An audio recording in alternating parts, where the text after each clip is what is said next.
What's going on, everybody, and welcome on into episode 322 of the Garage Beers podcast, brought to you proudly here on the OBR streaming network.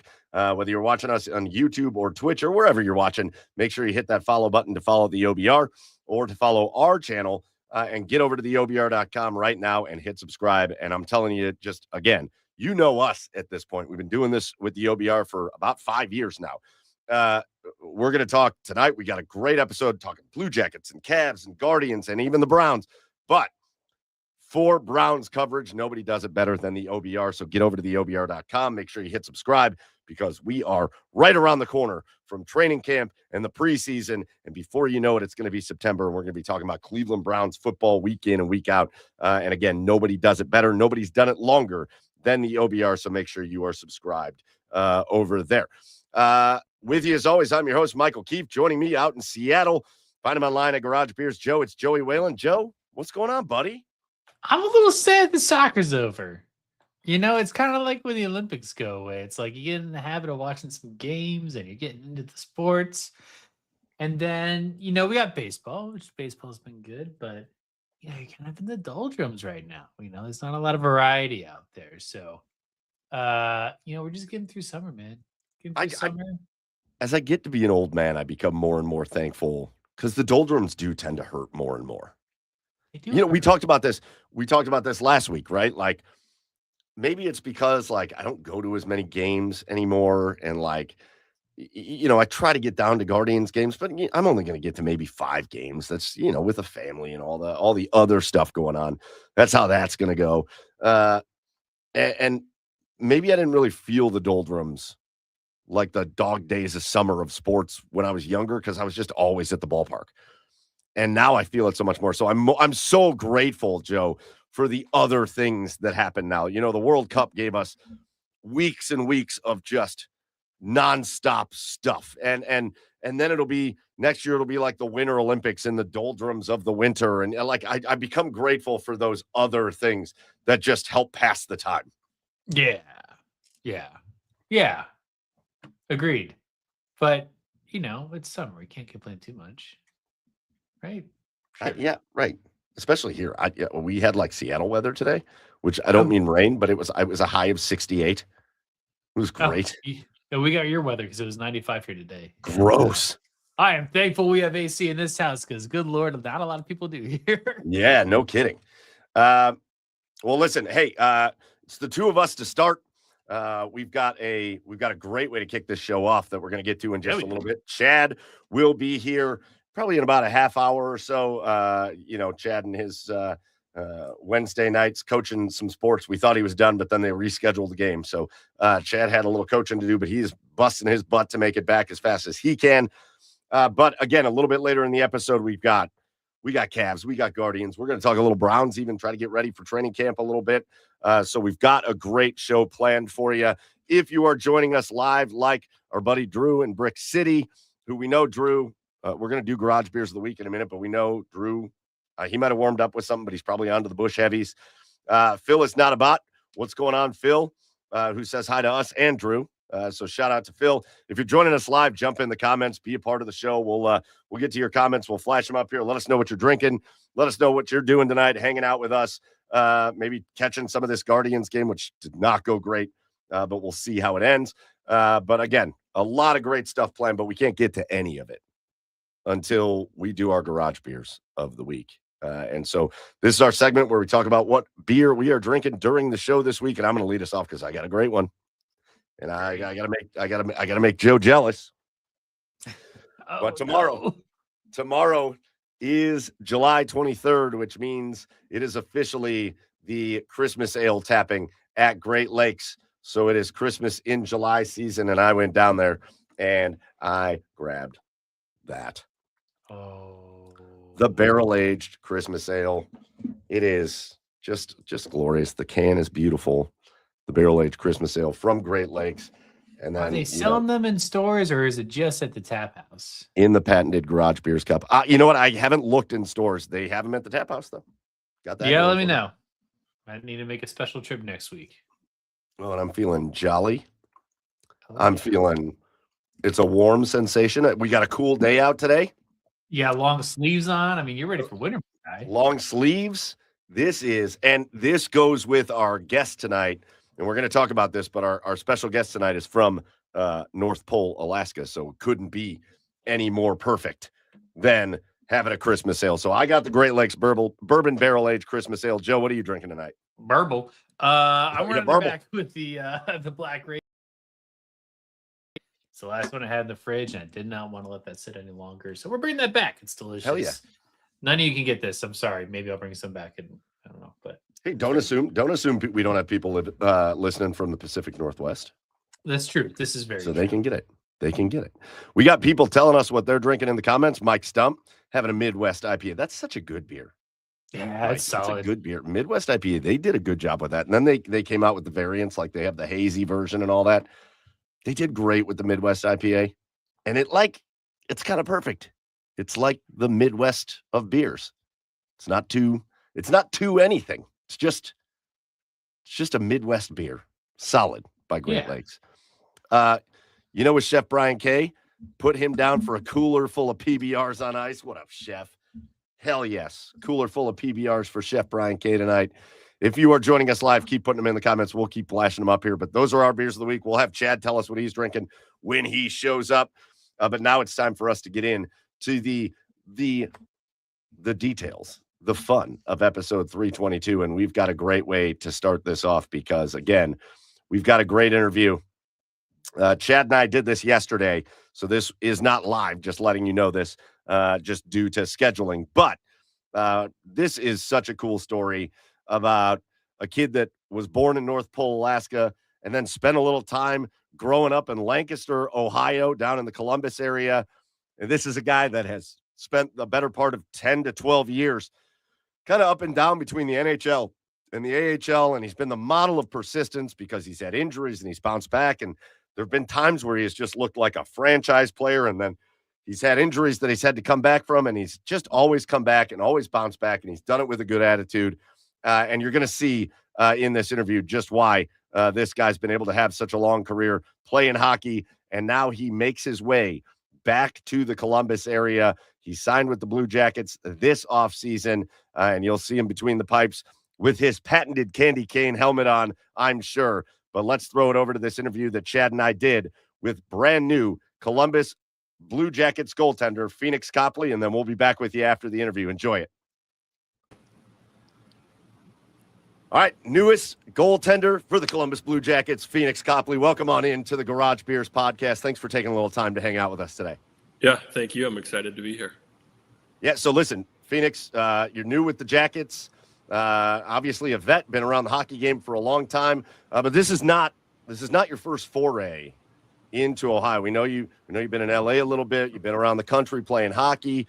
Know you're from Alaska. This isn't your first foray into Ohio, though, correct? So welcome back to Ohio. How good does it feel to be coming back? Yeah, thank you. It's always been something in the back of my mind that it'd be cool to play in this organization. So I'm very excited to be a part of it. Now, you grew up in where, or you spent the first few years in where? Lancaster, Ohio. Yes. I nailed it. That's how you know you really live there when you can say it right. Yeah, I have to focus every time I say it because I'll just say it wrong. But yeah, I kind of wanted to make sure I said it right too. But yeah, just try and say it naturally. Well, you claim that Columbus is where you fell in love with hockey. The Columbus area is where you fell in love with hockey. Where did that start? Was it going to chill games? Was it like where did the love of hockey come from? Yeah, so I guess to preface that, I was actually born in Alaska, and then when I was 1 year old, we moved out there to Lancaster. My family did, and so when I was first on the ice around 4, and I remember we would go to the chill games. We'd go to the University of Ohio Bobcat games. Nice. And just the passion in the building, like especially at the chill games. It was in that old barn. I remember like it was to me as a kid that was like the NHL, like the energy in the building during those games. And I can remember going home after those games. Me and my brother would be so fired up, and we'd be playing with our mini sticks in the house and just going nuts, acting like we were on the chill.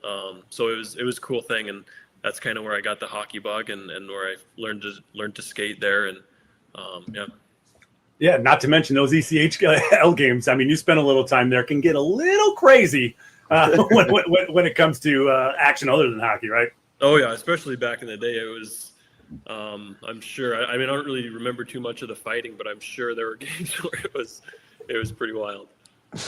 So you again, just talking about your early life a little bit, because it's an interesting time frame, right? You were in Lancaster until you were 7, which means that you basically moved away right when the Jackets were starting, right when they were beginning as a franchise. So you probably didn't get a lot of experience with the Blue Jackets when you were a kid, right?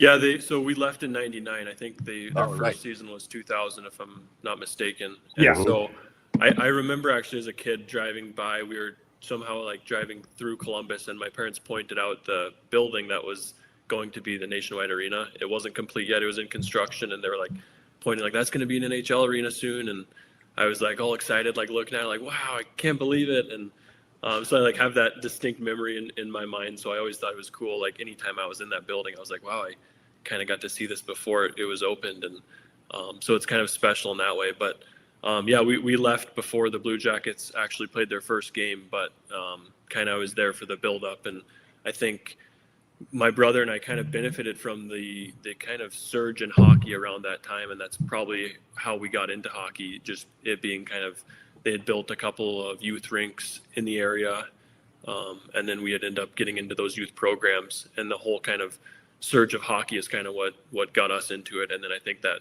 eventually led to the Blue Jackets. Now, I know you were born. I know you were born in. At least I read you were born in North Pole, right? Did you move when you moved? Did you move back to North Pole, Alaska? Yeah, so we moved back up to Anchorage at first, and then to Fairbanks, and then back to North Pole. So it was kind of like a roundabout way to get back to North Pole, but yeah, ended up back in North Pole. But I was born in Fairbanks, where the hospital is. My family was living in North Pole when I was born, so I was kind of not technically born there, but raised there my first year, and then came back. I think I was 12 years old when we ended up back in North Pole. So Chad and I both have young kids. My daughter's 5, and I was getting ready to come downstairs, and my daughter's like, "Well, who are you talking to?" I said, "Oh, one of the Blue Jackets players." And she was like, "Oh, all right, cool." And I said, "Well, you know where he's from." And I told her, and let me tell you, Pheonix, she's got questions. She's got questions. I don't think we have, I don't think we have enough time here in this show, but we may have to do a follow-up on just pure North Pole questions, because she immediately was like, "Dad, you have to ask him about the elves. You have to ask him." I'll see if my ears are pointy.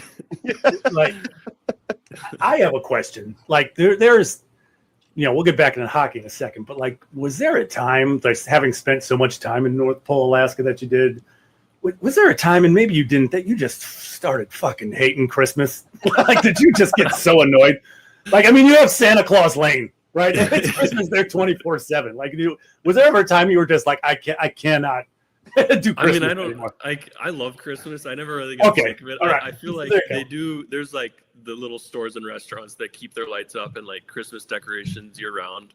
And that was always kind of like, whatever. It's kind of like a tourist thing or like a North Pole thing. So that was always like just whatever. But I don't know. Like coming from there, I don't know. I love Christmas. I don't know if it's the Nice. North Pole in me or what, but I never got tired of it. I just kind of expected all the stuff. The street lights are candy canes and all that, and it's kind of funny to people come and see it or they ask about it and stuff. And it's kind of goofy that they do it, but it's home, and so it's kind of just I roll with it. It's festive. It's festive. You have to do it. They try and make it festive. It's kind of more of a blue collar town in all reality, but Yeah. they try and like make it festive and church it up into like a Christmas thing, which is kind of funny. I love it.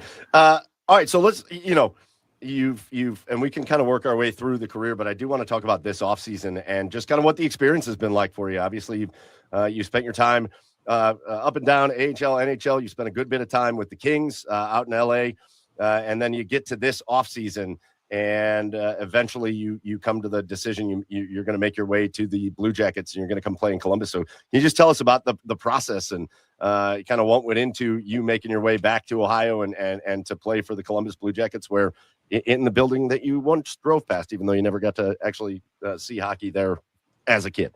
Yeah, Yeah, so it was kind of a unique situation. I was with LA for 4 years, so I kind of knew I was going to be changing organizations just based on they have a lot of talent coming in, young kids, high draft picks. So kind of knew there wasn't much room for me there. So I was knew I'd be kind of exploring different options and just kind of seeing what was out there. And then as it kind of played out, Columbus came up, and internally I was like super excited, like hopefully this is the one. But before before you can sign, you have to kind of just wait until the day comes. I think it's July 1st, so I was just kind of waiting, hoping that worked out. And then when the day came, everything fell into place, and the opportunity was there. So obviously with my little history in Ohio, that was always like a pretty exciting thing for me if that would work out, and it did. And so like I said, I couldn't be more thrilled to be joining this organization. Have you always been a goalie? I know some guys grow up, switch positions, but have you always played a goalie? No, when I first started, I was playing out, and then when we were playing at home with my brother and I were playing at home, it was I started. I don't know if he put me in the net or if I jumped in, but somehow I was playing goalie at home. And then I remember, like, when I would watch hockey games, I would see the goalies, and the masks and their gear would always intrigue me, and I was like always like super curious about the masks, the gear, and all that. And then eventually my parents were like, "Do you want to try goalie?" I think the program we were at had like a loaner set of gear. And so I was like, absolutely. So I got to try the gear and played and fell in love with it. And but it started at home, where I was just kind of playing goalie at home with my brother, and that's how it kind of started. But I remember my first couple of years, I was just skating around, forward, defense, whatever. Nice. I don't know if you know positions at that age. It's just You're just out there skating around trying to chase the puck, but that's what I was doing. Everybody go get it. Yeah, exactly. I wanted to congratulate you because we have an iconic Columbus Blue Jacket who you've kind of followed in the footsteps of.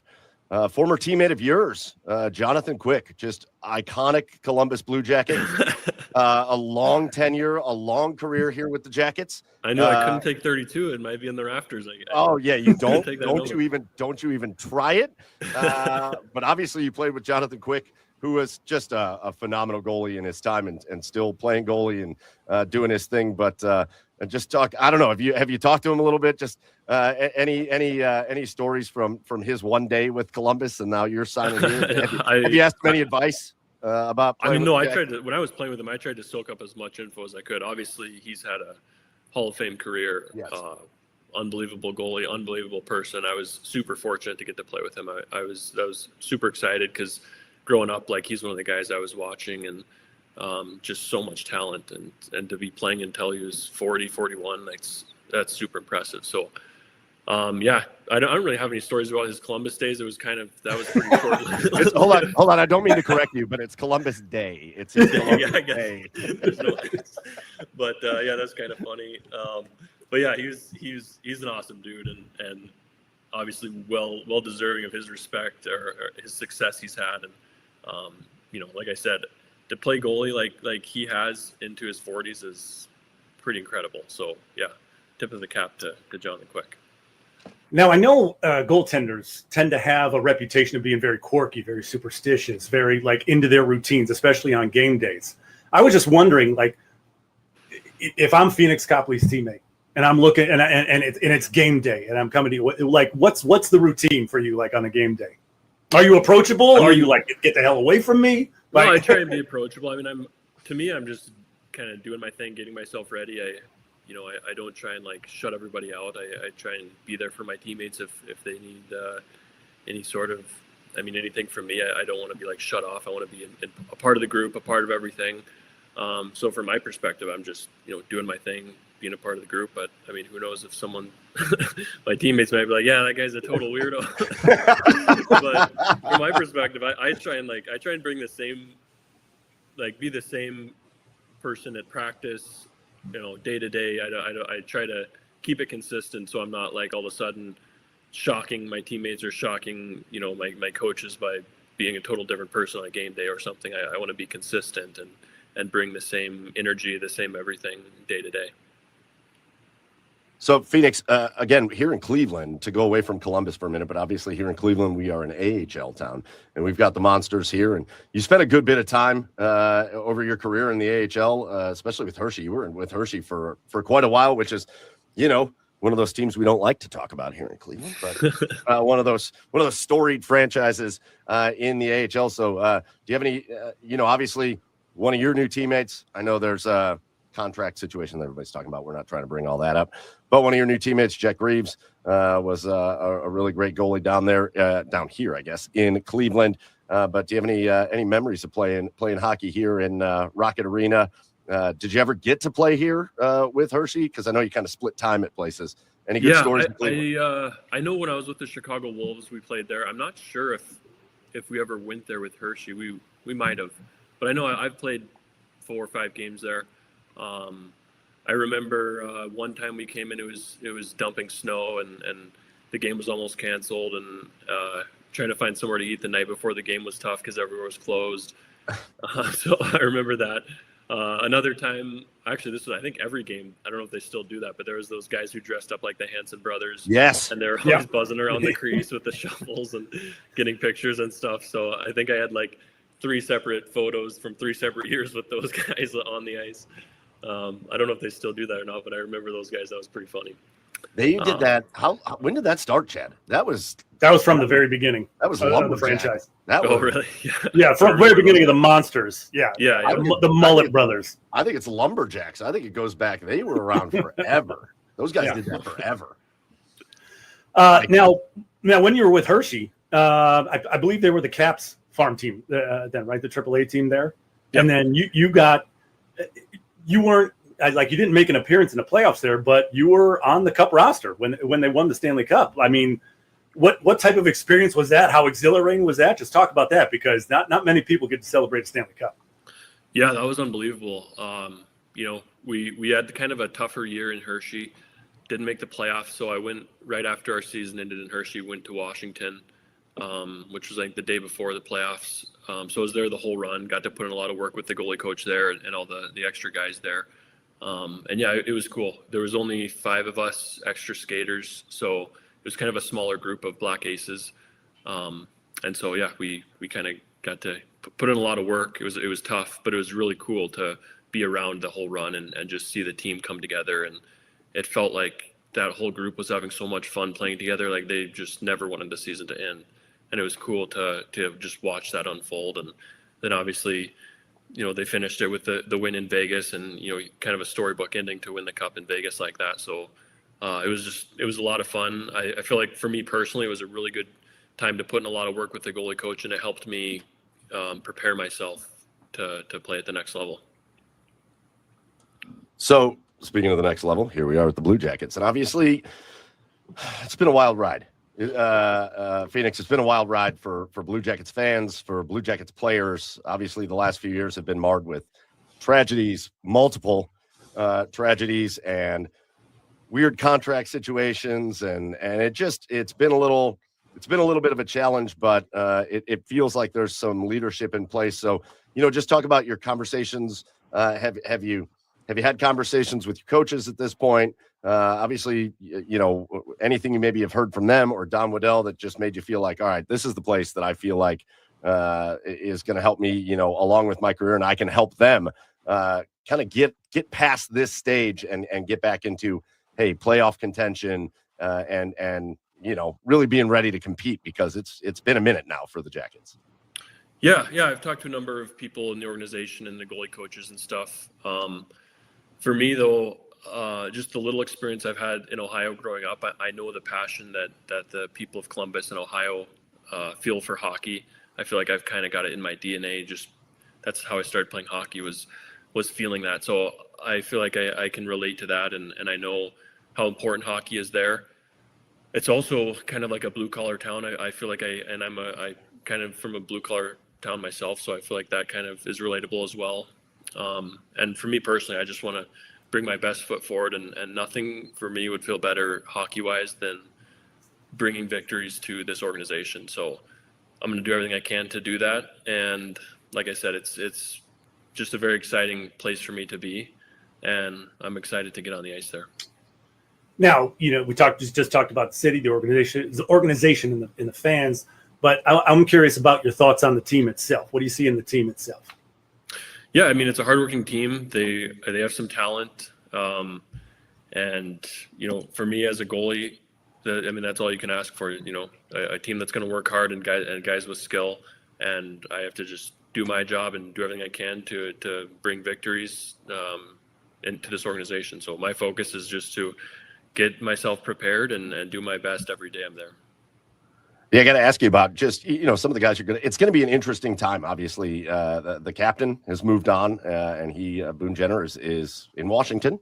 Yeah, I saw that. But, it's been a weird offseason. I don't care about all the drama of it. The fact of the matter is there were some ups and downs, but it feels like there's this really good relationship going on now, and you're going to join forces with a guy, Zach Werenski, who really has been the heartbeat of the Columbus Blue Jackets.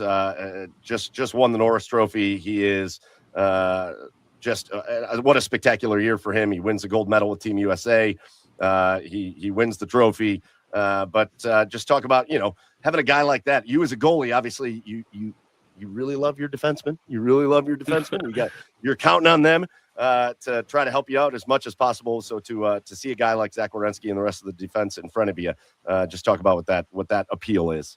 Yeah, that's huge. Having a Norris Trophy winner on your side is a massive advantage for a goalie, a guy that can control the play like that. Not only from a goalie standpoint, but that also helps the offense, obviously. So that's just a huge advantage. And I feel like, Columbus can be a team, I think, that can surprise a lot of people just because they have the talent. But to me, like, the thing that sticks out is a team like that is going to work really hard.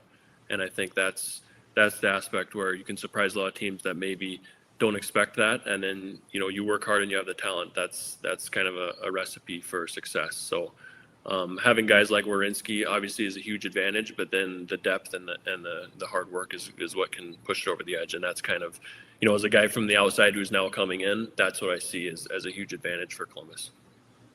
Now, I'm going to keep bouncing around because I just love stories of guys like you, Pheonix, like guys like who have bounced around, whether it's in the minors to almost, there was a time where you almost had to get a real job. Don't do that. And you just kept grinding away at it. And it's going to be kind of a broad question, but when you look back on your journey through the minors and then to where you are today, you had that amazing season with LA, right? I think it kind of culminated with that. Then unfortunately you got injured. But when you look back on your journey throughout hockey, like what are some things that you just fondly look at? Like, riding the buses, sharing apartments, like making little money, all the way to now. Like, what are some things when you think back to your journey? What are some fun stories that you think of? My first year in Hershey, I was supposed to go to the ECHL. The other goalie who was going to be in Hershey ended up getting hurt, so I was able to start in Hershey, and it was kind of like I knew I was almost like on a trial basis. So every game was like game 7 for me that season. I was just trying to, bring my best every game, knowing that, if I falter, they might look for another option because I was supposed to be in the ECHL that season. So that kind of like put me in a little bit of a pressure cooker, but it ended up making me a lot better goalie because I was, grinding every day. I had a really good goalie partner to kind of look at. Philip Grubauer was my goalie partner then. So I was like looking at him every day in practice, seeing how I can become a better pro and how I can try and get myself to the next level. That was really cool.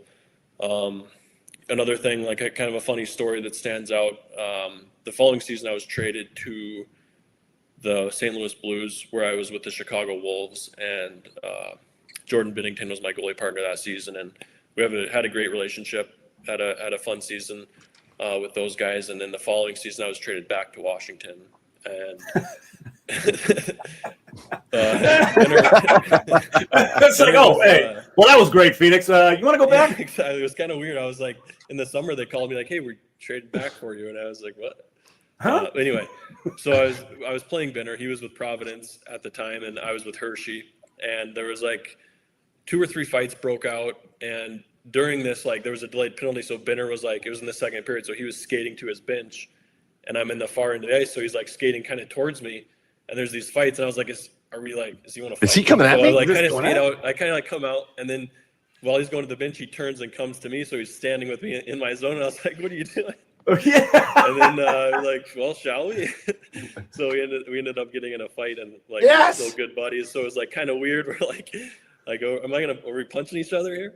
So it ended up being more of like a sumo match, and yeah, we both got kicked out of the game, unfortunately. But yeah, it was kind of funny how that all happened. But yeah, it was that was another goalie partner I've had. I've been super fortunate with my goalie partners that I've had a lot of goalie partners that have had a lot of success. So I've been able to kind of learn a lot from them and kind of push each other. I feel like it's been really super beneficial to have such good goalie partners, not only for me, but also I think we're pushing each other. But that's another one.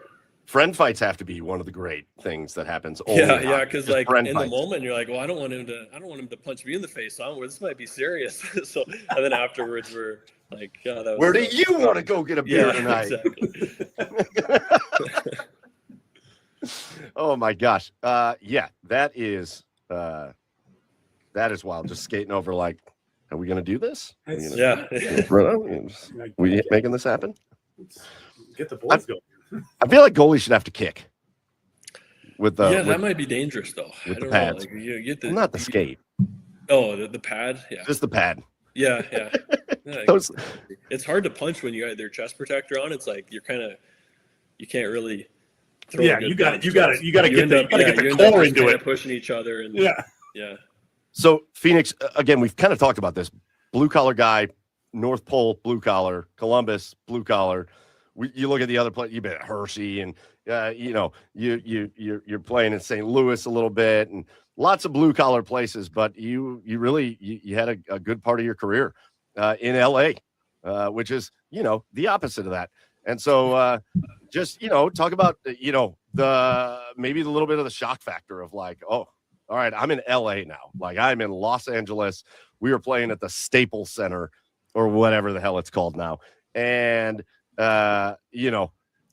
there's a lot of, it's got to be so different. That had to be a bit of a shock. Yeah, it's a super unique place. Obviously you got the great weather and everything, but then you got like so many people in one spot, the traffic. So it was like, I feel like it was like the land of extremes, where it's like the extremely good and the extremely tough things to live with. But I had a great time. That organization was great for me.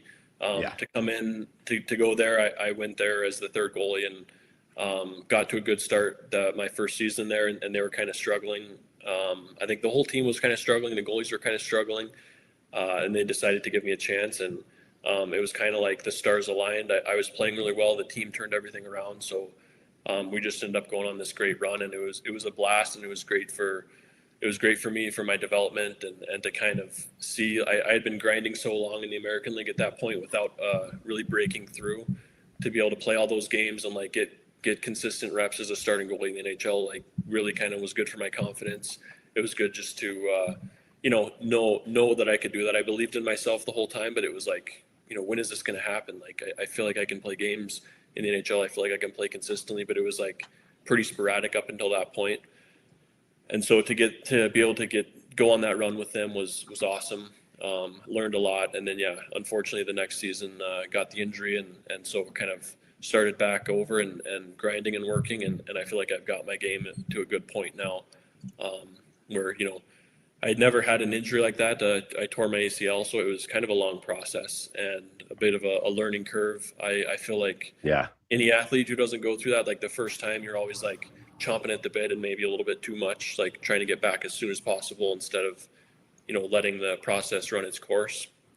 And so I got a little bit into that, where I was, trying so hard to get back, instead of just, trusting the process and sometimes maybe taking it a little bit slower, which, is probably the better route. And then, it kind of leads to frustration, not everyone feeling great at the start of the season 2 years ago, but I'm trying to just push through everything. So it was kind of a little bit of a long journey back, but at this point, my body feels great, and I feel like it's, I'm in a great spot. And it happened it couldn't have happened at a worse time, right? Coming off that heater, you were in LA, huh? Yeah. That next season, I kind of got off to a slow start that season, the first few games, and then I was kind of started to feel really good. It was early December, and I was feeling a lot better about my game. My game was in a good spot, and then it happened in practice, and just kind of felt a big pop and knew immediately something bad had happened.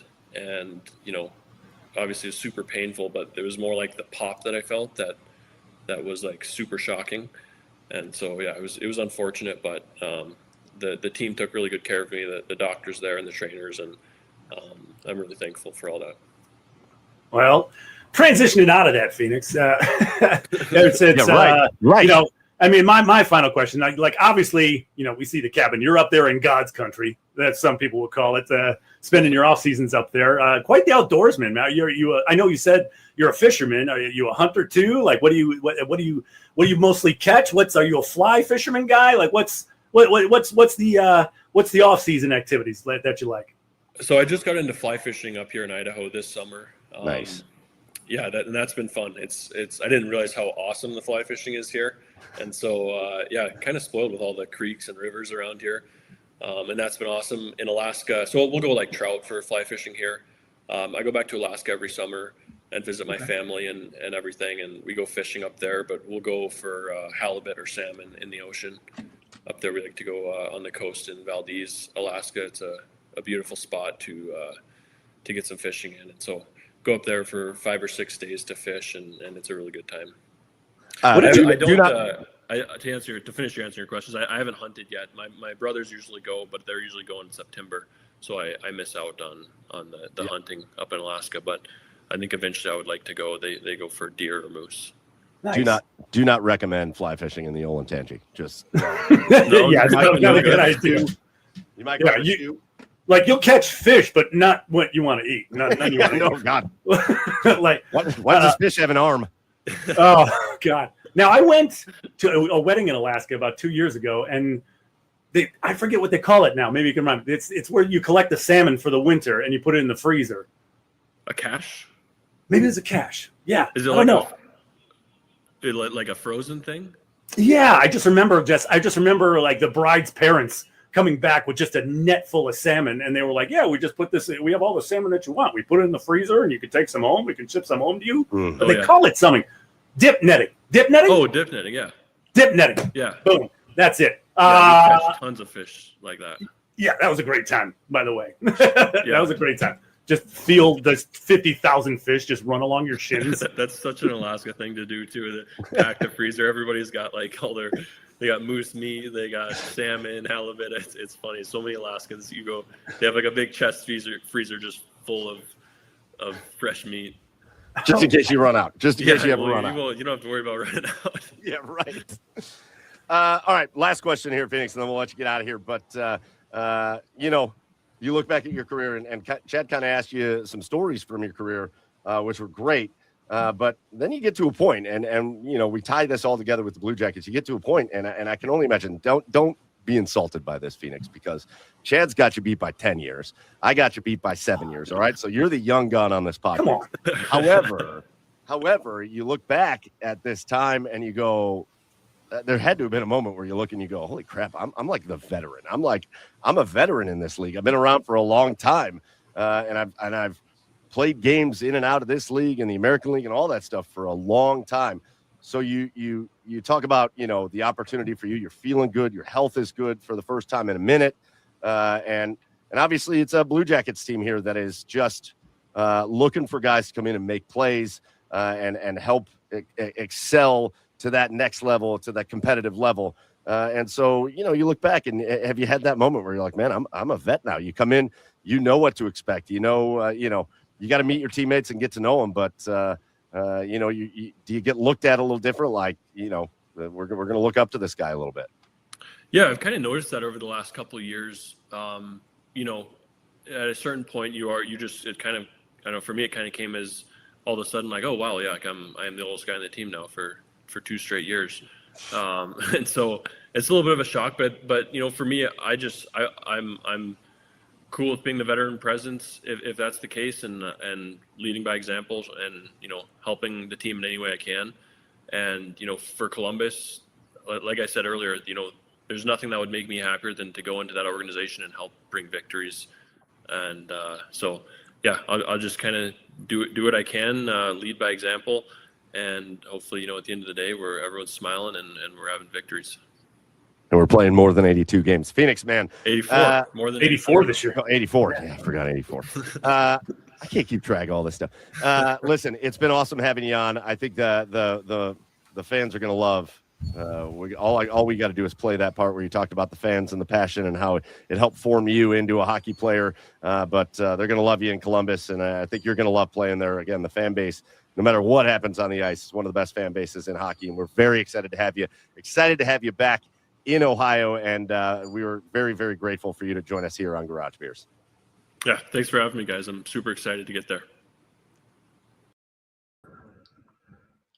Oh, there we are, very small over there on the side. Hey, how about our buddy Pheonix Copley? What an interview! What a guy! What a story! Again, North Pole, Alaska. North Pole. What a place for the Wikipedia page, man. And then he goes to Lancaster. Lancaster, of all places. Of all places. Grows up there. And then goes back to Alaska. And then he has played, again, he looks like he's about 24 years old. And yet he has played all over the country, all over the hockey world. He has been a member of the Caps, like he talked about, the Blues. He had a great run. Again, it was his run, if you'll remember, Joe. It was his run with the Kings that made them say it's okay to get rid of Jonathan Quick because they had Pheonix Copley. Yeah. He was like the next guy for them. And it was injuries that sidelined that. It was injuries that derailed that. And I think what Columbus is hoping for, and I want to let Chad come in for a little bit on this, so we might go to our next segment, and then when Chad gets here, which should be any minute, when Chad gets here, I want to talk about this a little bit further, but the conversation surrounding the Columbus Blue Jackets in the goalie room is really interesting right now. Man, really. I got to tell you, though, I will just say my piece real quick with this, and we can revisit with Chad. But like, this is the one thing I've been saying they've needed to do. How long have we been doing this podcast? 6 years, 5 years, whatever. That entire time, I have been preaching that we need a veteran presence between the pipes, and we've waited so long that you can almost consider Elvis one of the veteran presence. But like, we need better quality, and like, I think that you have a chance to get that with Pheonix. And man, like that conversation doesn't get you like amped about hockey and the season coming up. Like, I don't know what else will. Yeah, listen, I do want to say we're going to do Asshole of the Week in just a minute, but I want to preemptively give myself one because I had a note written down, and then we were just having fun. We were spitballing. It was a great conversation. Pheonix was great. And he's got a project. He's got like a side project that he's doing, and I totally biffed it. And I meant to bring it up because I think it's something that you should pay attention to. But I do want to call it out here. I might have been an asshole in the interview, but I don't have to be an asshole now. So I do want to give a little credit to this. Pheonix also, again, he's run through some injury issues, and it made him in his career take a step back and look at his nutrition, his health, why he keeps getting hurt and all that. And he started a company called Athletes Apothecary. And there's a website, athletesapothecary.com, where it's different teas and herbs and things like that he's using. And I think he's crediting for feeling as good as he's felt in several years. And I think that's cool. You know, with all the stories we have going around in sports, you look at football and not that CTE is a thing that has to do with nutrition, but you look at kind of all the sports and these guys that are really trying to, like, not everybody can do like what Joe Thomas did, right? Where you're an offensive lineman in football and your job is to be 300 plus pounds, but then you retire and you're like, I don't want to be this big. I don't, this isn't going to be good for me. I can hardly walk. You look at some of the old linemen from the Browns in like the 80s, they got into their 50s and 60s. They could hardly walk. And whatever sport it is, the injuries and the toll it takes on your body when you have to be working out for hours every day and keeping yourself ready and keeping yourself in the best shape of anybody on the planet takes a toll on your body. And I think it's cool that he took the initiative to say, hey, listen, there's a lot about this right now, but I'm going to start my own thing where I'm going to try to have some natural remedies, some things out there that I think might be able to help a lot of athletes and people take care of their bodies and stay in shape. So I did want to give a shout out to athletesapothecary.com. Again, not sponsored. He paid us $0 for that. But I think it's a cool story, and especially coming from a guy like that, we spent a minute on it, Joe, but this is a guy that was really close a lot of times to just being the guy. He was really close, especially in LA. Again, LA got rid of a Hall of Fame goaltender in Jonathan Quick because Pheonix Copley was the guy. And then injuries happen, and it takes you away from being the guy. So for him to do that, I think it's really cool. I think it's cool. So athletesapothecary.com, and I'm an asshole for not bringing it up to him. In the meantime, speaking of assholes, hey, Chad's here. Hey. Total asshole. Chad Maya is in the podcast. All right. He's looking at the screen like he doesn't know what's going on. Oh, here comes the time where Chad turns his microphone on and we all get blasted out of the room. Actually, that wasn't bad, Chad. Wasn't bad. Chad, what's going on, buddy? Let's jump right into this. What's your beer of the week? And then we've got a question on hockey. Hey, fuck you, Mike. There, how's that for volume? So I don't blast you out of the room, you asshole. Subtle yet straightforward. Yeah. Breckenridge Summer Cerveza, salt and lime lager. Ooh, Summer Cerveza. Oh, Yeah. I believe if you're in Barcelona, it's cerveza. Barcelona. Yeah. These are S's. Yes. Yeah. What's going on, Chad? How's life? How was the baseball game? Oh man, squeak by again. These girls just keep finding ways. We won. We came back to win last playoff game 7-6, and now we won this one 3-2 on a controversial strike 3 call. But the call went our way, so I wasn't gonna mess with it. But and Randy Nickhaven, the douchebag, decided that. I mean, and I get why he did it because I would have done the same thing. But there was like 10 minutes, 15 minutes left in the time limit, and he decided to start another inning, and he convinced the ump to do so. And so there we are. But luckily, my pitcher, she walked the bases loaded, but struck out. Then finally struck the final batter out to get the win. So here we are. We're moving on. We're moving on tomorrow. Welcome in, Chad. He's got a cerveza. So I do want to talk about this before we move off of hockey because we just had that great interview with Pheonix Copley. But Chad, you and I spent a minute talking about this after we interviewed Pheonix yesterday. But I do want to talk about maybe we got to talk for a minute about what this means for the Columbus Blue Jackets because right now Elvis Merzlikins still there. And right now they are they're heading towards an arbitration hearing with Jet Greaves, although feels like it's getting more and more hopeful that there is a long-term deal that's getting ready to be made between Jet Greaves and the Columbus Blue Jackets. Now you bring in Pheonix Copley on a one-way contract, so he is Columbus or nowhere with the Blue Jackets. Like it's either he's going to make the team and be a goalie or he's not. And so Chad, Joe, you guys fill me in. What's the most likely outcome here? What, like, in your opinion, and without saying anything negative, whether it's Elvis and, he's had his ups and downs and all that, but he's also been through a lot and he's been there the whole way, whether it's Jet and how far away the two sides appear to be on contract talks. What's the most likely outcome? Because there's no way Columbus is going into the season with 3 active goalies. I think I think if Copley impresses in camp and in the preseason, and I think they're going to either buy out Elvis or I think they're going to do something with him because I mean you've kicked the can down the road with Elvis this many times and you haven't gotten the results that you wanted to. Elvis, great guy. Like he's a guy I feel like I'd go have beers with and get on the golf course with, but hockey wise, it hasn't worked out the way the organization has hoped, and I mean that's why you bring a guy like Copley in because. Copley he's a journeyman, but he's been a good goalie in this league. So I mean, and anytime you can get depth, maybe have a good 1-2 combo with him and Jet. I think that's the direction they're going. Obviously, that's the direction they're going because otherwise they wouldn't have signed Copley to a one-way contract. You're going to get competition with Elvis for Elvis in training camp, and I think this is going to be a true competition for the backup goalie. It's got to be. Again, they wouldn't be attacking things with Jet Greaves the way they are if it was anything to do with him. Like, again, I think Jet's the guy that they are kind of banking on being the starter.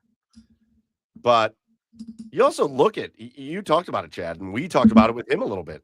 Last time Pheonix Copley was healthy, he made the Kings confident enough to say, we don't need Jonathan Quick. Like, that's the last time he was fully healthy. And not to be negative, like you said about Elvis, but especially with how he's been publicly called out by Don Waddell multiple times. He's got to be better. He's got to be better. He's got to be better. And he didn't have like the worst year last year, but he wasn't some guy you want to like tie your future to. I agree with you, Chad. I think they have to get a long-term deal worked out with Jet. And I think it is just, Chad, you got Phil in the comments just dying laughing. What the fuck is Chad noshing on? French fries? Then you picked up an apple like you were goddamn Snow White. And you took a bite out of it. You got Phil's dying over here. You're eating a full meal. Yeah, let's go. Like I had some like a roast beef and cheese sandwich before I popped on here. Now I got my bowl full of white cheddar Cheetos, and then got my apple going on here. So that's why I'm turning my mic off and chomping on shit. You know when I have these late nights, it's basil pesto night. Yeah, there we go. See, Chef Brian K is always with me, right? He's a food guy. I love pig oil nuts. Pig oil nuts. I love pig nuts. Pig nuts. It's a delicacy. It's a delicacy somewhere. But yeah, dude, you guys know when I have these late nights, I don't get a chance to eat dinner. So this is my time to do it. I just turned my mic off, so I'm not chomping in your ears. So you're welcome for being courteous. Thanks, Corey Fuller. Sorry. Salad man. Yeah, and listen, it'll be interesting how it ends up and as a group that covers the Jackets and talks about the Jackets and has a good relationship with the Jackets, it's not, again, don't want to say like, oh, Elvis this, Elvis that, but you've said it just exactly the right way, Chad. You kick the can enough. You've given him enough public shout outs to try to like motivate him. And I think it's weird to expect that it's all of a sudden just going to be much better. I just don't know that you can expect that, where you can expect Jet to grow more, and you can hope that Pheonix stays healthy. And if not, you do have some guys coming up that are ready to kind of take that wheel too. So I think this may signal the end of Elvis. We'll see, but that's what may happen. All right, boys, big shout out once again to our special guest, Pheonix Copley, who jumped on with us, new Columbus Blue Jackets goaltender. Now, that guy's not an asshole, but now it's time for us to call out somebody that's been an asshole. It's time for one of our favorite segments of the week. It's our Asshole of the Week, where we call somebody out for just being a total asshole. So, Joe, why don't you start us off, buddy? Who's been an asshole to you this week, pal? I don't know if anyone's been an asshole to me this week. You going asshole-less? You just sewn up? I'm just smooth, man. I mean, I don't know. No, I don't think anyone in particular has been an asshole to me this week. All right, Chad, I'm gonna let you eat because I have 3 of them. All right, and one of them, you got mine. One of them just got listed in the comments, but Phil said it. This was the first one I wrote down. It is he's back. Multi-time asshole of the week. But he was a guy that I was starting to think maybe wasn't going to be an asshole of the week anymore. Like he was on a redemption arc. Yeah, and he was being cool and like enjoyable and whatever. But Bryson DeChambeau is back, and he is assholing it up again. I don't know if you guys saw it. Did you see what he did? Nope. When he clearly stomped the grass out to prove his lie, but he's like, and then the official came over. He's like, "No, I didn't. No, I didn't." Bruh, he hit it into the fescue over in the open, and as he was trying to like line up his shot, he was just really blatantly like behind his ball was a lot of tall grass. So as he was trying to line up his shot, he was just blatantly like stepping down all of the grass behind the ball so that he would give himself just a decent lie, a decent shot path, or like a club path or whatever. And it's not that he did it, but like sometimes Bryson just can't help being Bryson, can he? Then he's a victim. The rules are unfair. He's crying online. He's telling them they're reading his lips. I'm not even coming back tomorrow. I'm not coming back for tomorrow's round. I'm not going to even be here tomorrow. Yeah, there's a rumor he was going to try to get Trump involved too. Great, that's what we need. Call daddy. Don't say anything. Don't say anything. Okay. All right. There we are. Okay, got it. He just and then they interviewed a bunch of golfers about this, and it's just so clear. And again, I think Bryson's done well to put himself on a bit of a redemption tour, but like it's so clear that they hate him. Rory McIlroy came out and said, like, I am not going to stick up for Bryson DeChambeau at all. Like, he clearly broke the rules. We were watching it in the locker room, and we were all looking at each other like, what's he doing? Like, that's what all the golfers came out and said. Just, that's real assholery from Bryson. So he was one of mine. But also I had two other ones. Pat McAfee. Brother, I know you're like a mogul at this point in podcastery, and you've done magnificently, and you've incorporated yourself in WWE, and you have all these awesome broadcasting deals that you're doing college football from the sidelines, and actually a lot of those broadcasts are a lot of fun, and I think Pat gets a lot of hate that maybe isn't super well deserved, even though he's like a frat boy kind of, but like he's fun. He's a fun dude. But this week, my man, this week, ESPN announces a wild amount of layoffs, and laying off like big name people. Just they are decimating the ESPN roster. And so, what does Pat McAfee do this week as one of ESPN's top paid people? He announces that he's releasing an album.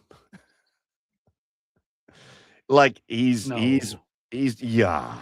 Yep. No. Pat Mac is releasing an album. He's going to sing some songs or whatever. This is not the time, brother. They're paying you. What's he making? Like $60 million or something like that. He's like, I think he's the second highest paid person on ESPN next to Stephen A. Brother, now isn't the time to announce your fucking album that nobody wants to listen to. Now is not the time. That was an asshole move. That was an asshole move. I understand it's probably not his decision of when to announce it or whatever, but him and his team, that's assholery. Carl Ravitch got laid off. Carl Ravitch, 33 years. 33 years at ESPN. He gets the boot, and we're announcing an album. That's bad. Fortunately for Carl, I think he was due a severance package anyway. I think he was close to getting out of there. That's what I said about the layoffs, by the way. I can't imagine ESPN went to Carl Ravitch and said, "You're out." I would imagine Carl was probably like, "Yeah, 33 years. I'm going to go hang out with my family or whatever. Like, I'm good. I made enough money." Still look bad. But I'm sorry though, but this model of how they're paying their top personalities, it's too much money. Carl Ravitch should have been one of their top paid guys. Yeah. They have guys down there that should be, and instead it's, and I know why it is, because it's Stephen A. This is the way of the world today. Talker.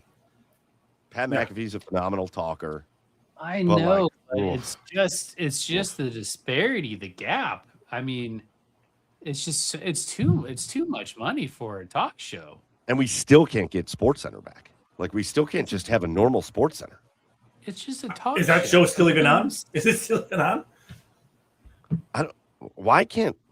Can you just pay me like $5 million a year to just produce SportsCenter the right way?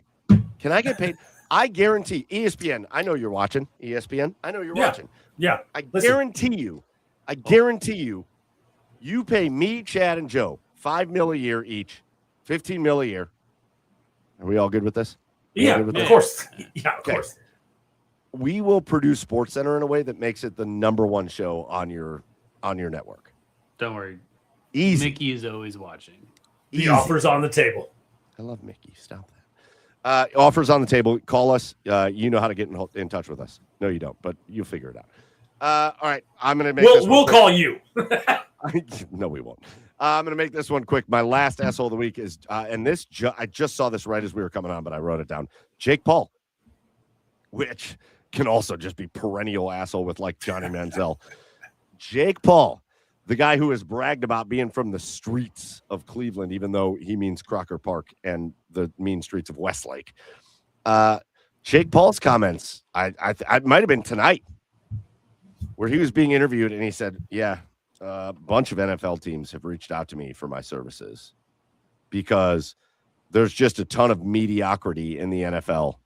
And there's a lot of teams that are very interested in me coming and playing for them in the NFL.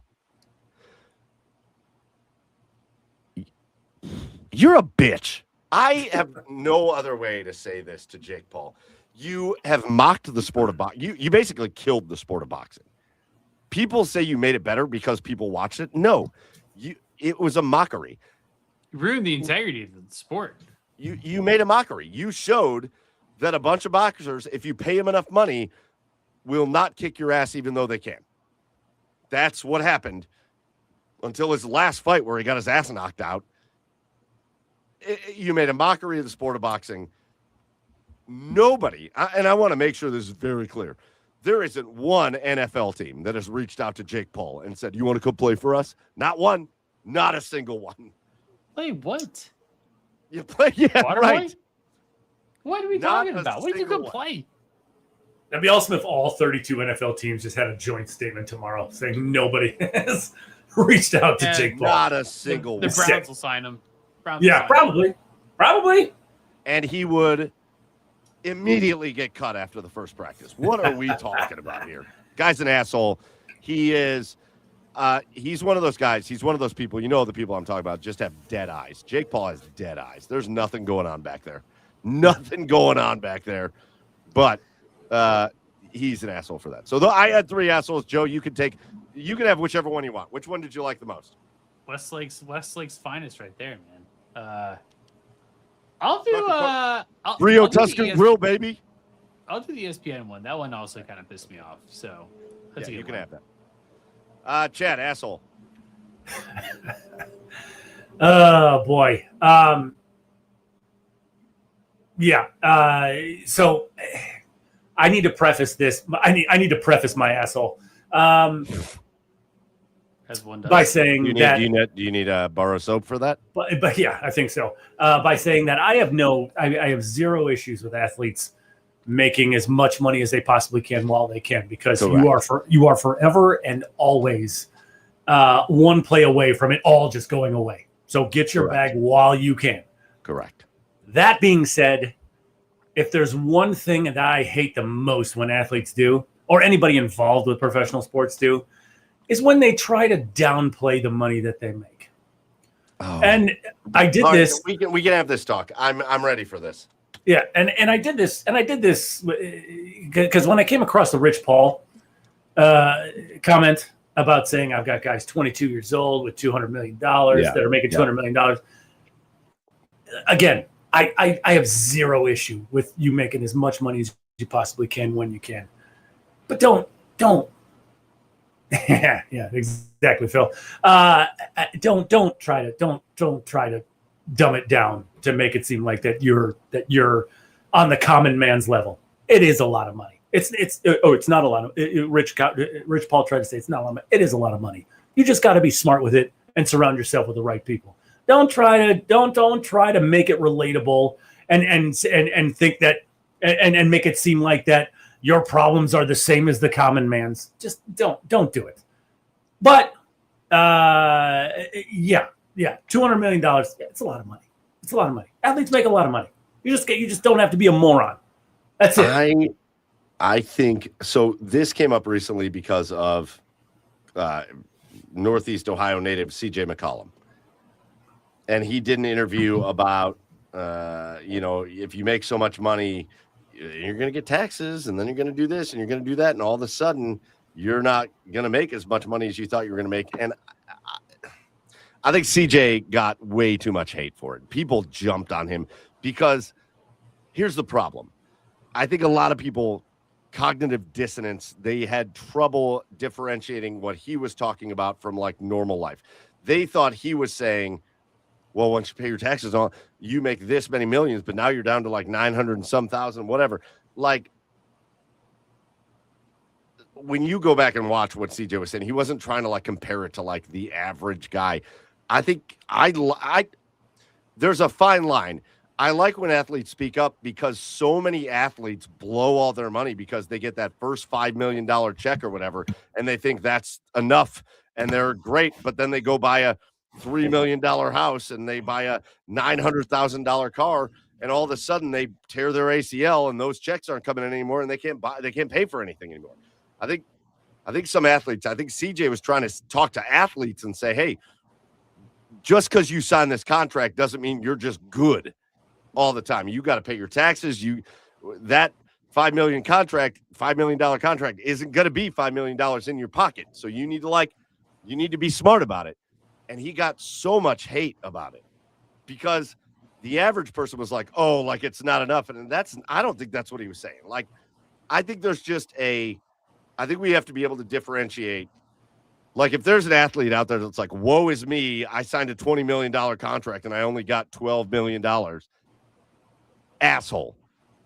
But I think when an athlete comes out and says, like, don't be stupid with your money. Like, realize that your $5 million contract's only going to work out to this much. So you've got to be smart about it. Sure. Right. I think that's cool. I'm good with that. I don't know. It was the McCollum comments that started this whole thing. Sure. And I'm like, it's okay that these guys talk about it. It's okay. Sure. I don't know. Well, that was mine. So moving on. All right, moving on. We've got some quick hitter topics that I want to talk about. And I guess here in Cleveland, we would be remiss if we didn't go back to the LeBron saga.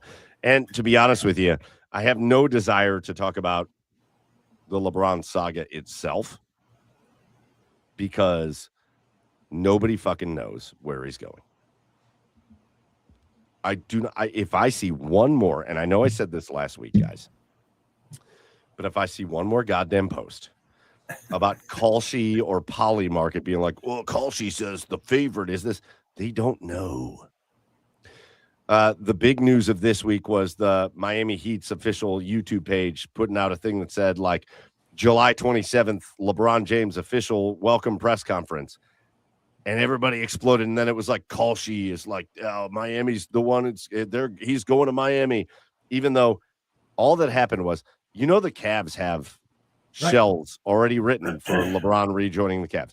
The Cavs have pre-made videos already locked in on YouTube, ready to go for if LeBron joins the Cavs. And so does Golden State, and so does any outlet you can think of it has them. The problem is the guy from Miami forgot to hit the hide post button on YouTube. Yeah. So he just made the link, and there it went. And the bottom line is this: we know LeBron, and we know in his previous moves, when he went to Miami, nobody knew he was going until he announced it. When he came home, nobody knew he was coming home until he announced it. When he went to the Lakers, nobody knew he was going until he announced it. Nobody knows what's going to happen with LeBron until he announces it. So I don't want to get into all of that because there is nothing to be gained for it. There's nothing to be gained. Nobody knows where he's going. Here's what I want to talk about, though. I saw this post happening a lot recently online. And boys, I want your opinion on this. I've seen a lot of people saying that if LeBron doesn't pick Cleveland, they will hate him as much as they did when the decision happened. And well, you know what? I'm going to let you guys go, and then I'll share my opinion. Boys, here's the question. You guys in the comments, is that true? Are you going to hate LeBron as much now if he picks Miami or Philadelphia or Golden State as you did when he left Cleveland and joined the Miami Heat? What do you say, I think guys? there's one team that if he joined, I would have a little bit of like that's Golden State. I think if he joins Golden State, I get a little, huh? I don't hate, like, I don't know, like, can you just enjoy what he's in here? Like, he doesn't owe us anything. Like, it'd be a cool arc if he came back here, but like, we moved on. We're a very successful team right now. We're more successful than the Lakers were this year with LeBron. Why would you get mad if he goes anywhere else? Don't want him to go to Golden State, but like Miami, like, that makes sense.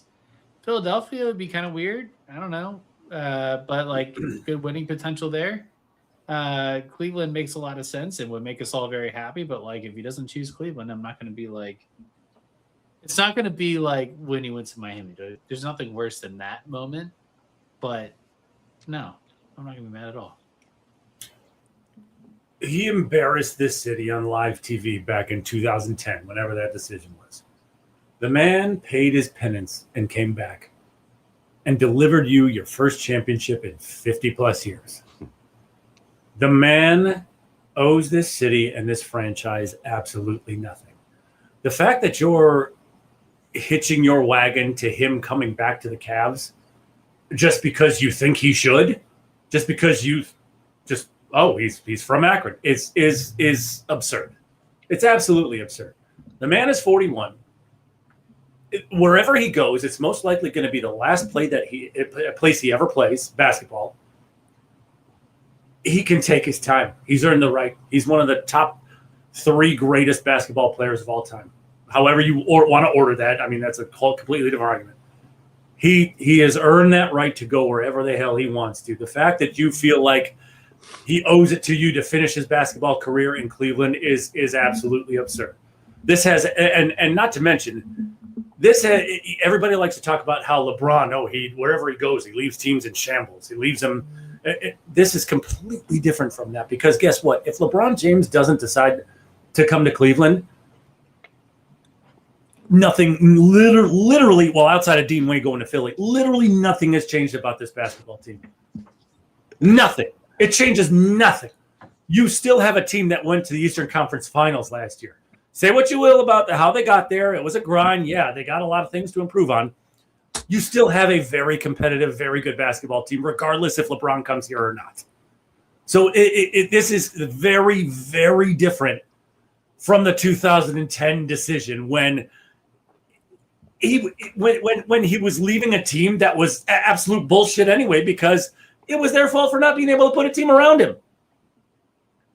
And not to mention, I'm not so sure LeBron is the piece you need to put you over the top to go to the championship anymore anyway. Still a very good piece, but at this point in his career, sorry, he's a complimentary guy. He's exactly what the Cavs need. Yeah, 2000. Exactly, but I'm just saying, like people want to look at him as like a savior. He needs to come back and fit. 2007 LeBron is not walking through that door as a guy. 2015 LeBron isn't coming through that door. The guy who can carry a team on his back by himself. Yeah, but I think I will say I think I love 41-year-old LeBron that's still scoring 23 points, 7 rebounds, 7 assists a game for a team that, listen, in Cleveland previously, his first tenure was all about trying to just put guys around him that can be good with LeBron. And that's why when he left, it was a disaster. His second tenure, Kyrie left first. And by the time LeBron left, Kevin Love was kind of at the point, and I know Kevin's still playing, but Kevin was kind of at the point where, he stuck around for a little bit, but he wasn't the dominant force anymore. And adding LeBron to this team is it's not about LeBron. You're not building a team around LeBron anymore. You're adding LeBron to your team. You're saying, hey, this is Donovan Mitchell, and this is, if he's still here, James Harden. This is Evan Mobley. This is whoever's on this team. We've built this team. Now you're the piece that's going to take us to the next level. That's a little bit different. But here's the other thing, guys. For the people that are like, I will hate this as much as I hated the decision. LeBron hasn't played here. He played 8 years in LA. That's more than any single period of time he ever played in Cleveland. He played 7 years to start his career here. And then he played, 4 or 5 years or whatever it was when they won the championship when he came back the second time. His tenure in LA is the longest tenure he's ever had somewhere. Yeah. In one place. He doesn't belong to Cleveland. He never has. He never has. Outside of saying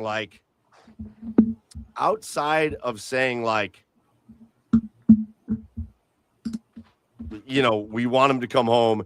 He's from here. He should end it here. Yeah, I agree. The story is perfect. He should come end it here. I still think he's going to, and I think it's obvious that that's what's happening. But I could be wrong.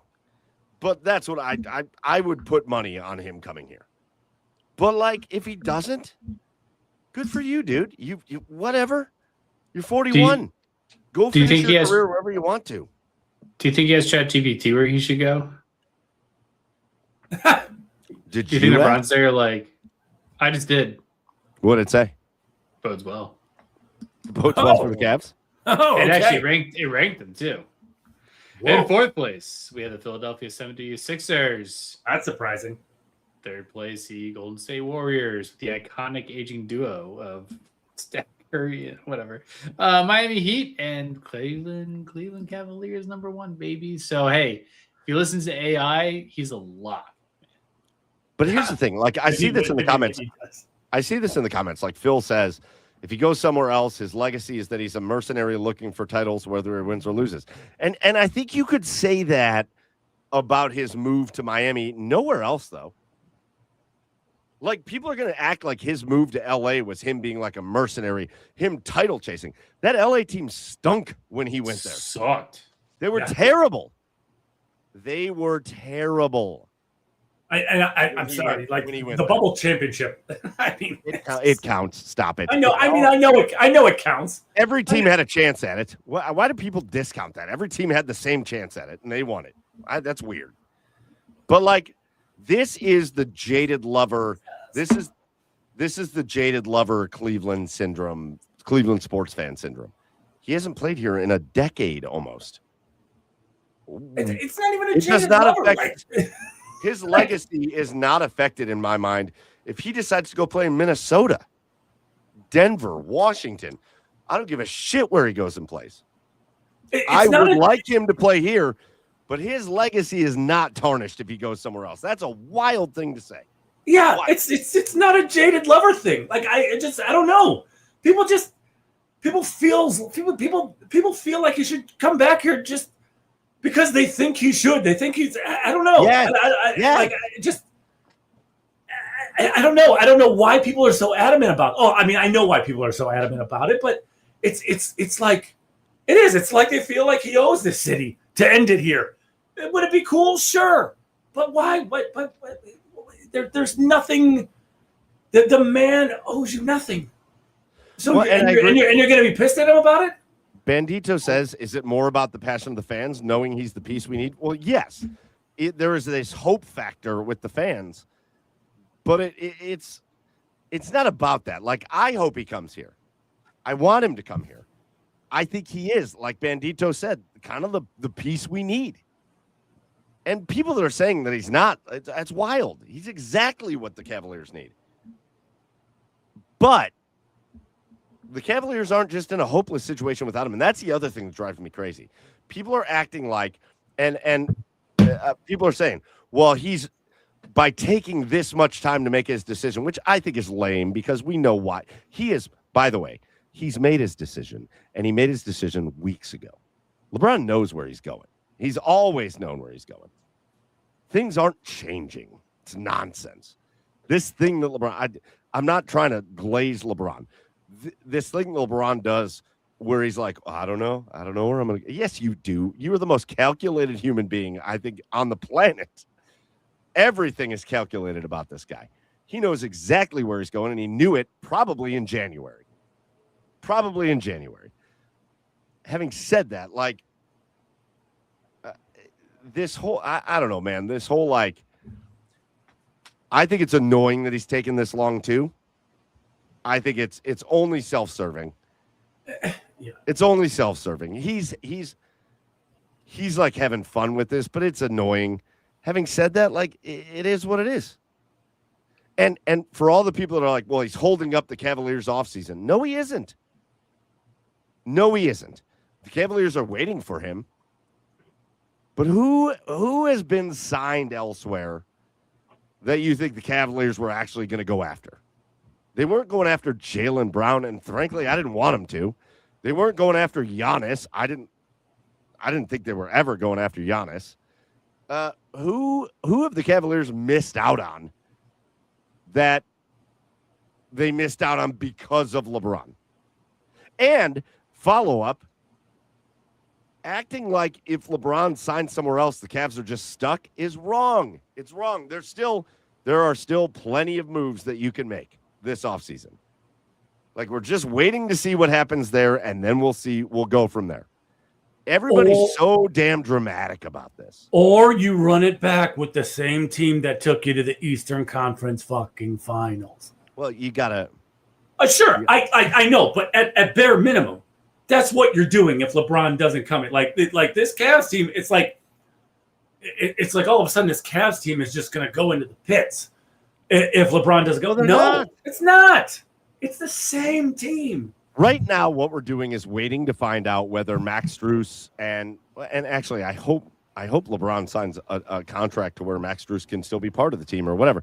We're waiting to see whether some of these guys are still around or not.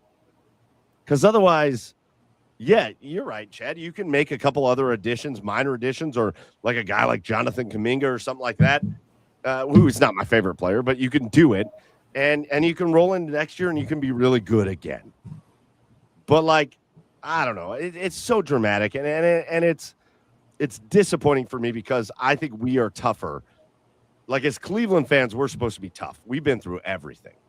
We're not supposed to be whiny little bitches being like, well, if you pick somewhere else, I hate him again. I'm going to burn his jersey. That's whiny. It's whiny.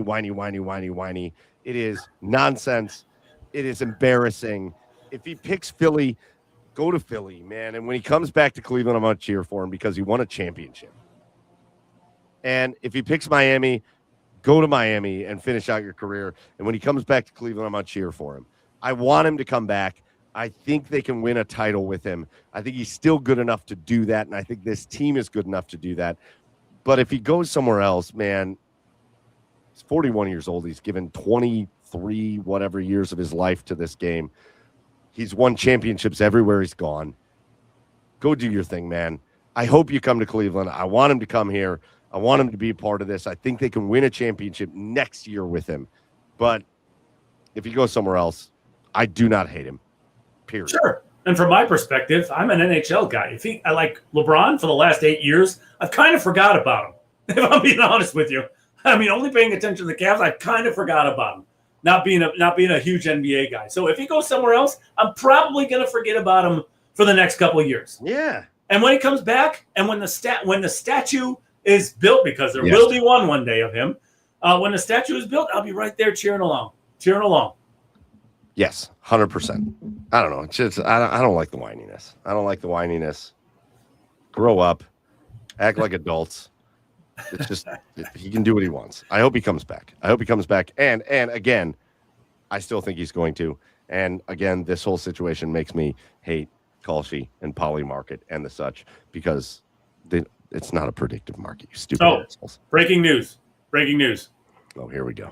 Yahoo is reporting that LeBron is slow playing his decision. You think? Well, okay, so that was the other piece to this. Yeah, right. I love that. Breaking news. LeBron is slow playing his decision. Oh, no. Really? What? Really? It's July 20th. Oh, what? But this has been a report. Apparently, LeBron really would like to team back up with Anthony Davis, which... Ugh. But there's this report LeBron is trying to get a team, and I think it's got to be the Cavs, to bring in either Anthony Davis or bring in Kyrie Irving. And he wants to team back up with one of those or both of those two guys. Cool. So what's the thought process there? I'm going to give you mine. If word came out tomorrow that to get LeBron James, the Cleveland Cavaliers traded Jared Allen to the Wizards and brought back Anthony Davis, I'm fine with that. I'm fine with it. I have no faith in Anthony Davis.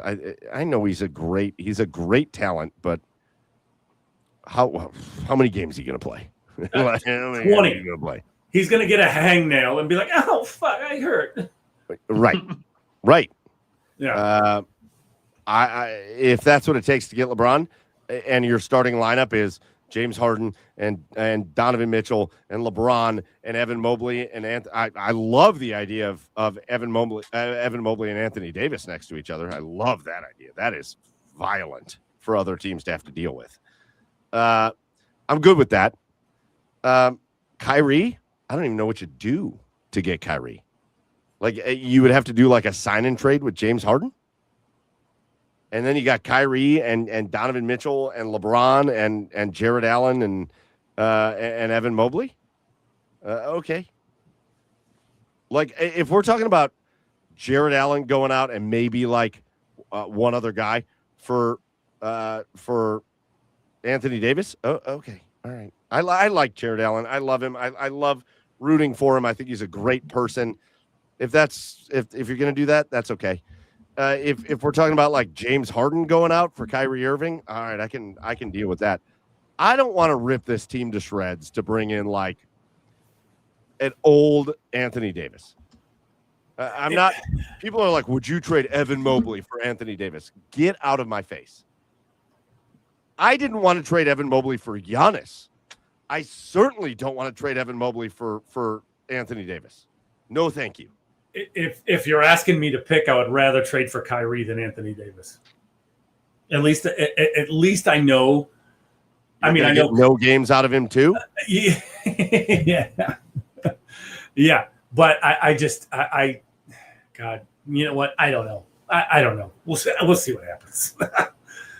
It just like if you can pry Kyrie Irving away for not a lot.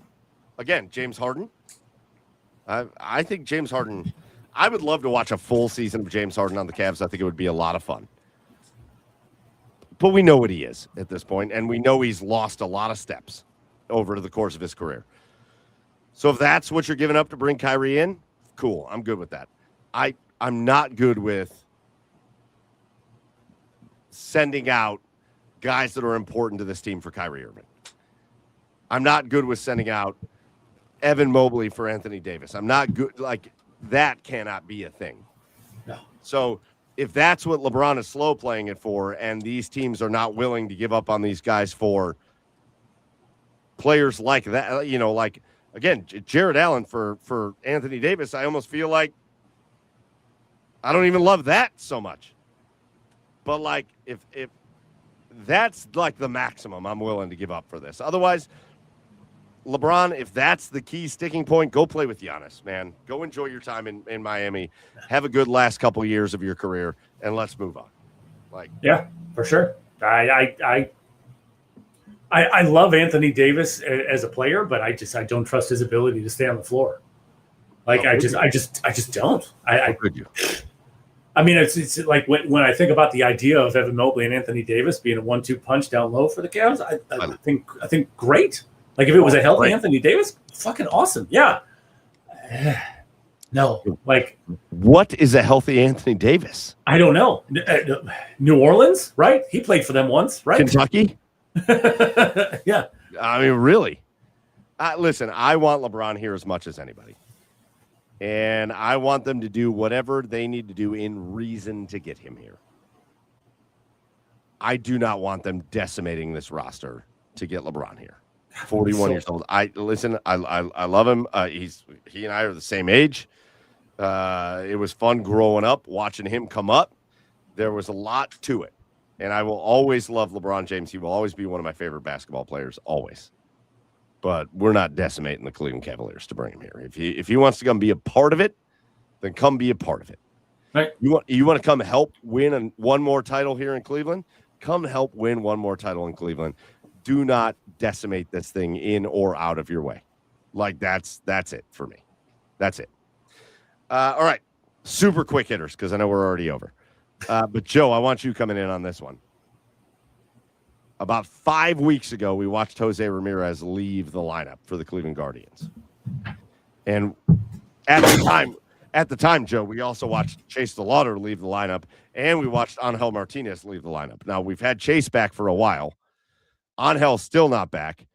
But tonight, and not a great night to talk about it because Slade Ciccone decided to do one of those like 7-run innings that he likes to do sometimes. But Jose Ramirez back in the order, and let's just talk about how the Guardians survived it because at least going into tonight, I don't know what the White Sox did tonight, but going into tonight, the Guardians were tied for first place. They played basically 500 baseball in the absence of Jose Ramirez, and they managed to stay afloat. Yeah. And they had their terrible down moments. Actually, the last time they played the Twins up in Minnesota, it was gross. But then they go sweep Miami going into the All-Star break, and then that gross series against Pittsburgh, and we'll see what they do tomorrow against Minnesota. That's why I hate when you play a 4-game series. I hate winning the first 2 games because if you don't win at least one more in the series, it feels like a failure. And God, they got to win tomorrow. But like they stayed afloat, Joe, and now Jose Ramirez is back. So it's got to make you feel pretty good. Yeah, I'd say so. I mean, they kind of did all you could ask for. You had some people step up while, everyone was gone. Yeah. But and they've been playing pretty rocky, to be honest, after the All-Star break. Like the couple wins against the Twins were great, but tonight's kind of a reversion.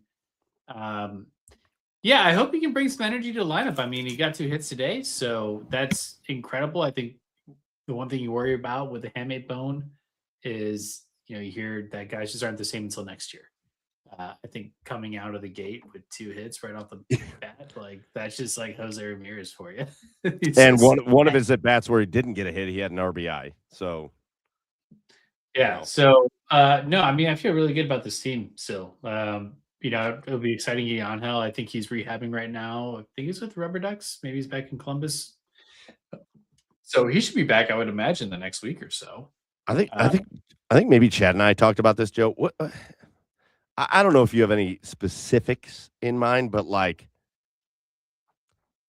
what can they do on the trade market that would make you feel like, oh shit, let's go? And again, thinking they're going to get Angel back, and he's been one of their 3 best players this year. And the emergence of Brian Rocchio, oh my God, has he been amazing? Yeah. And now you got Jose back, and Chase DeLauder, and Bazana, and even Stephen Kwan over the last however many games is batting like 350 or something like that. Like he's kind of coming around. The catchers have been semi-productive. Kyle Manzardo makes me want to like blow my brains out. Pause. The catchers have been the best we've had in like 10 years. Yeah, agreed. Phenomenal by Guardian Sanders catcher play. Look, the trade market, there's really one thing I'm targeting, and that is trading Gabriel Arias. And if we can get a bullpen arm for him, I think that's where you kind of lean. Well, pause on that for 1 second because people went ballistic today when it was announced that Jose was getting activated and they were optioning Khalil Watson back to the minors. People went crazy because Khalil Watson's been very promising in his time with the Guardians. And people went crazy, and they're like, you're keeping Gabriel Arias up and optioning Khalil Watson down. And I think people need to realize that we are like a week away from the trade deadline, a little over a week. And getting rid of Gabriel Arias at this point does, like, if you're trying to maybe think maybe you can trade Gabriel Arias, you do not get rid of him at this point. Watson, he's got an option. You can send him back down, and then you can bring him back up. Yeah, he's fine. But I think people were too emotional about that move. I don't think that was really about Khalil Watson. I think that was more about Gabriel Arias kind of stinks, but maybe he can hit another 1 or 2 450-foot homers that he does with his eyes closed every once in a while, and maybe it'll make a team go, well, let's take a chance on this guy. I mean, that's look, what that is. This offense is serviceable. It was serviceable even without Jose in the lineup. Now you have Jose in the lineup, and I'm not going to speak to one game, but like a good start for him coming back. The starting pitching is totally fine. I think, you don't need a fifth starter in the playoffs, so you can scratch Slade Ciccone and don't worry about that in your playoff run. So I'm not as worried about the starting position. I'm really worried about this bullpen. It's not the same lockdown bullpen we've had in the past, and I think you need to bolster it. But who's got you most worried? Because I think Hunter Gaddis has looked phenomenal. I think obviously Cade Smith came out in the game the other night. Was that last night? Last night, and threw his fastest pitches of the season. He topped out before last night. He topped out at I think 99.3 miles an hour, and he went over 100 on every fastball he threw last night. Cade is on one right now, and I think he's only getting better. What? You got to talk about like somebody you can get for Gabriel Arias. Like we're not talking about a back end bullpen guy. This is my problem though. Is what team in Major League Baseball has just middle relievers that are just unhittable? Nobody. Well, that's Nobody. fair. I mean, they're middle relievers for a reason, I suppose. But right. So like when we sit here and talk about some of these, like I don't really like Colin Holderman, but when you look at his stats, he's been great. He's been great. That opponents are hitting like 110 off of him. Like, it's outrageous. And Matt Festa was his normal self tonight, and Tim Herron walks the bases loaded and then hopes to strike everybody out. And you've got these guys that are struggling, but like how many? You can't just have a bullpen full of like great arms. Like what else are you going to do? I think you have had bullpen full of great arms in the past, Michael. When? I don't know when we've ever had a bullpen with great arms more than guys in the 7th, 8th, or 9th inning that you can. And I think you have that right now. I think you have guys that you can trust in the 7th, 8th, and 9th inning to get you out of a game. Yeah, I don't know. Well, then maybe it's starting pitching because, like, I'm thinking of playoffs, and you have to account for the 4th inning hook on the starting pitcher, and like who are you bringing in for those media innings? So maybe it is starting pitching, and it's just going to be who's going to be our middle reliever in the playoffs. I don't know. It's got to be some type of pitching bolstering, though. It's somebody that can pitch some innings. I mean, maybe the offense will come around here now that Jose and Angel's about to come back. But serviceable, if you're thinking playoffs, serviceable is not going to cut it. I think it's less than serviceable. I don't agree with the fact that it's serviceable. I don't think I mean, yes. I don't think it is. I don't think it's serviceable. I think it's below average. Yeah. But yeah, I mean, if you look at the numbers near the bottom of almost every category. Category. And it's just, they're in the same situation that they are. I mean, they've got to try to play small ball every night to try to manufacture some runs. And it's between starting pitching and not hitting enough home runs, it's not going to cut in the playoffs.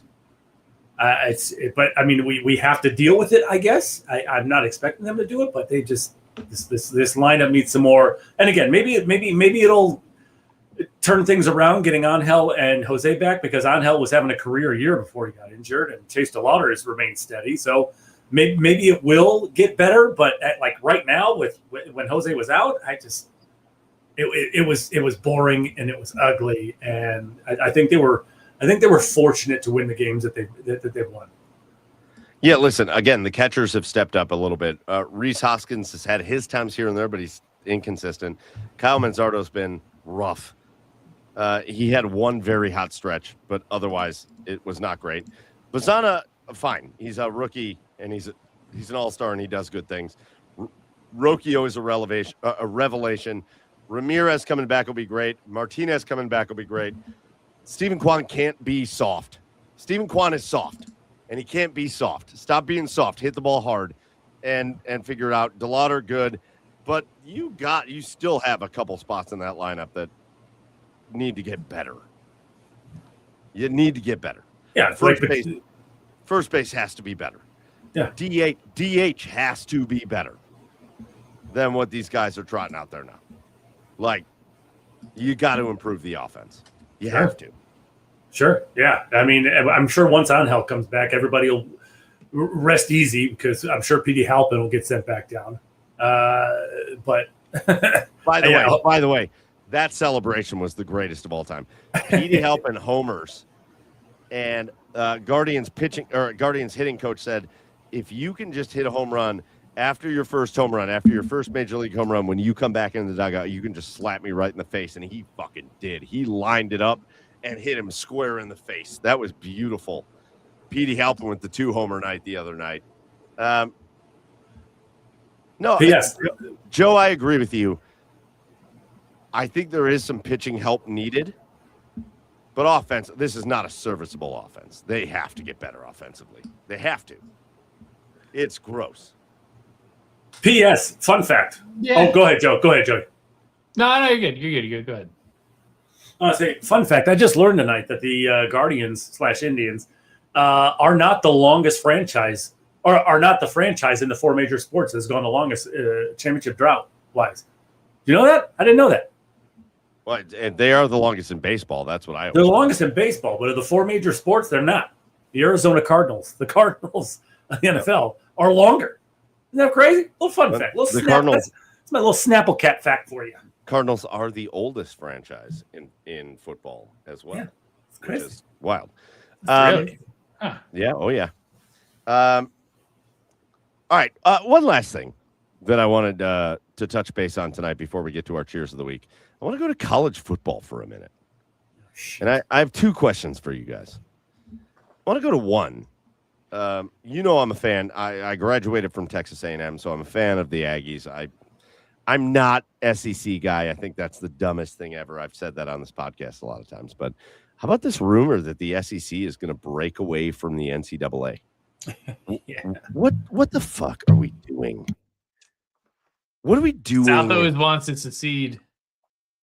Oh God, there's so many times I want to let them go. Go on then. Go on then, and be the poverty nation that the American Haiti that you are. Go on, secede. Oh God, poverty down there, and they act like go on, take your 2 teeth and go. Bye.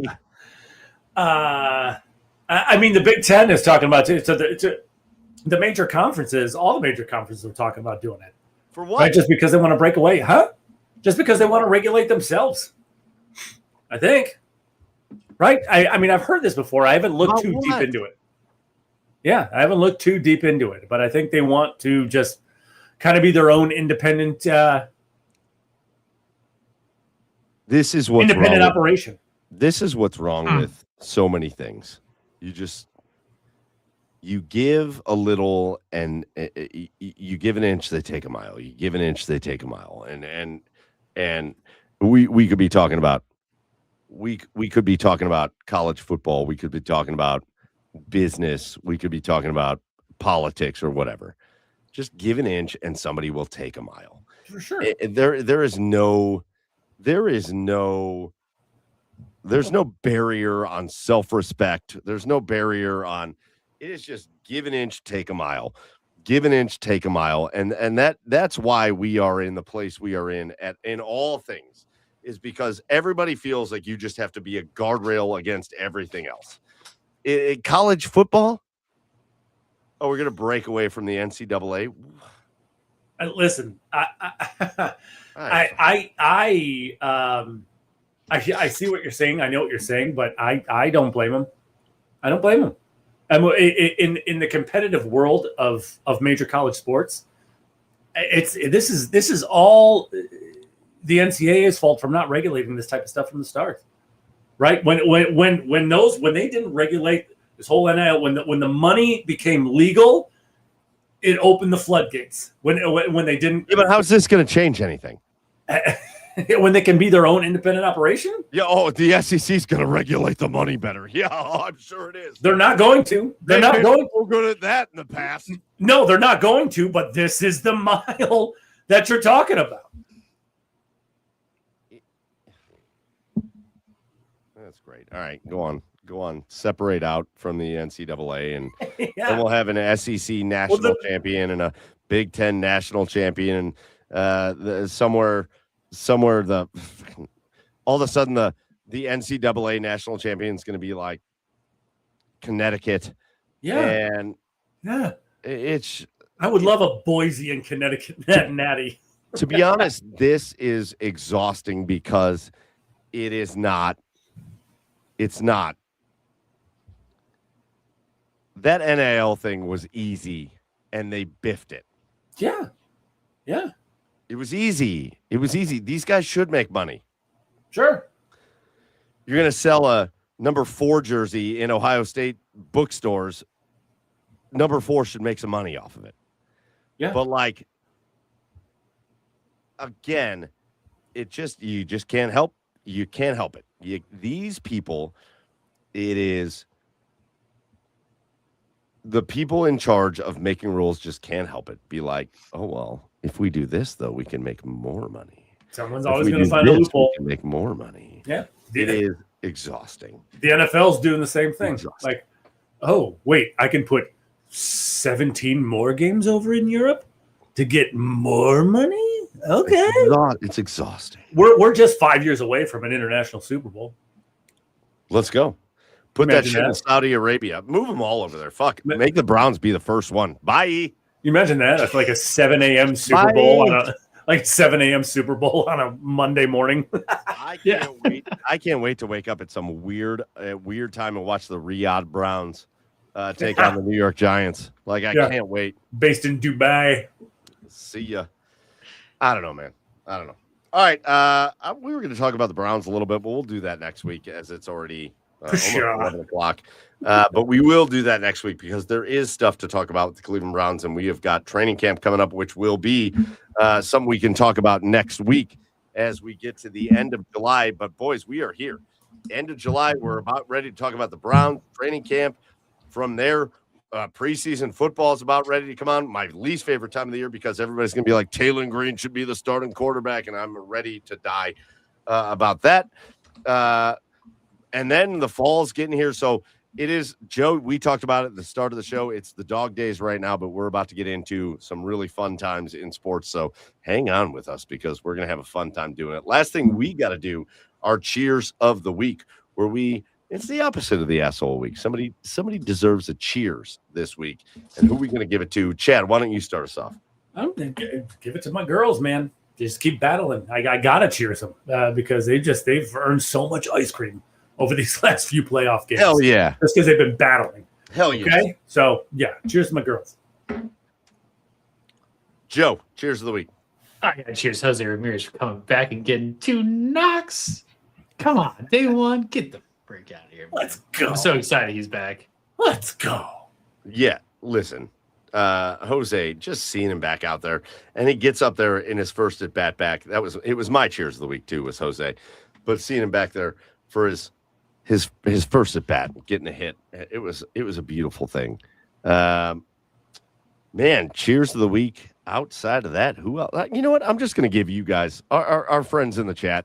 Browns Bandito, Chef Brian K, Phil is not a bot, Chocolate Bear, all you guys in the comments, man, you're getting my cheers of the week. It's just fun having you guys here every week, being a part of the show, and we appreciate that. That's going to do it, though, for this episode of Garage Beers, episode 322. Last order of business for us to give out our thank yous. First thank you goes to the OBR, the Orange and Brown Report. Get over to the OBR.com and hit subscribe. And you too can be a part of Cleveland's oldest, largest independent Browns coverage site. And you can hang out with us and talk about things that aren't Browns related. Everybody that joined us live tonight, big shout out to you. Thank you to you. And if you didn't join us live, you joined us later, still a big shout out to you. We appreciate you. We love you. We thank you for your support. And we hope we'll be back next week and the week after that and the week after that. And again, huge thank you to our special guest tonight, Pheonix Copley, Columbus Blue Jackets goaltender, North Pole native, Columbus native, North Pole native again, but he's back in Columbus, and he is ready to shut things down in front of the net for the Columbus Blue Jackets. A big thank you to Pheonix Copley for joining us, for Todd Chirac for helping setting that up, for the Columbus Blue Jackets being a big part of what we do here. We appreciate them for that. That's going to do it for this show on episode 322. For Chad Meyer over on the east side of Cleveland at Garage Beers, Chad, for Joe Whalen out in Seattle at Garage Beers, Joe, I'm Michael Keefe at Garage Beers. Mike, go follow the show at the Garage Beers on the socials, and we will see you next week for episode 323. Until then, as always, cheers, everybody.